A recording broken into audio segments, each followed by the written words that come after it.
त्यासाठी तुम्ही काम करा, आमच्या रडत बसण्यापेक्षा. नाही, पण तुमच्याकडे संख्याबळ आहे ना, मग तुम्ही 2 बोगस पद कशाला निर्माण केलेत? संख्याबळ तुमच्याकडे तर चांगलंच आहे. निवडणूक आयोगाने एवढं संख्याबळ दिलेलं आहे, मग तुम्ही ही खोटी पदं का निर्माण केली? जो सत्ताधारी पक्ष आहे भाजप आणि त्यांचे जे 2 मित्र पक्ष आहेत म्हणजे अॅनाकोंडा आणि 2 विषारी साप, ह्यांची वृत्ती ही कळते की सगळं काही ढापायचं, सगळं काही हडपायचं आणि स्वतःकडे ठेवायचं. को एक्झिस्टन्स हा त्यांच्यामध्ये प्रकारच नाहीये. आणि आम्ही कशासाठी भांडतोय? आम्ही पदांसाठी भांडतच नाही होत. आपण पहा, लोकशाहीमध्ये जे पद असायला पाहिजे ते नाही ठेवत आणि 2 खोटी पदं निर्माण केली. चला, त्याच्यासाठी पण आम्ही भांडत नाही होत. पण जे आम्ही सतत मागे लागलोय की कर्जमुक्ती द्या, कर्जमुक्ती द्या, ते तरी द्या ना तुम्ही. एवढं सगळं तुमच्याकडे आहे ना, कर्जमुक्ती तर द्या शेतकऱ्याला.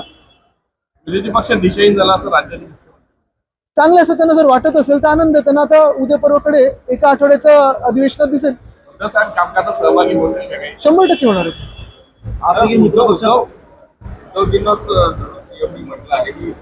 धरून म्हणजे अच्छा, म्हणजे धरून नाही ठेवलं ना? नाही, अशा पण बातम्या खूप होत्या. मला वाटतं सीएम साहेब स्वतः 2 प्रायव्हेट चार्टर करून आलेले आहेत, बॅक फोर्थ झालेले आहेत. ह्या सगळ्या गोष्टींमध्ये मला वाटतं त्यांनी जाऊ नाही. काढायला गेलं तर खूप काही निघू शकतं. दिल्लीत पण आता नवीन बंगले झालेत मंत्र्यांसाठी वगैरे.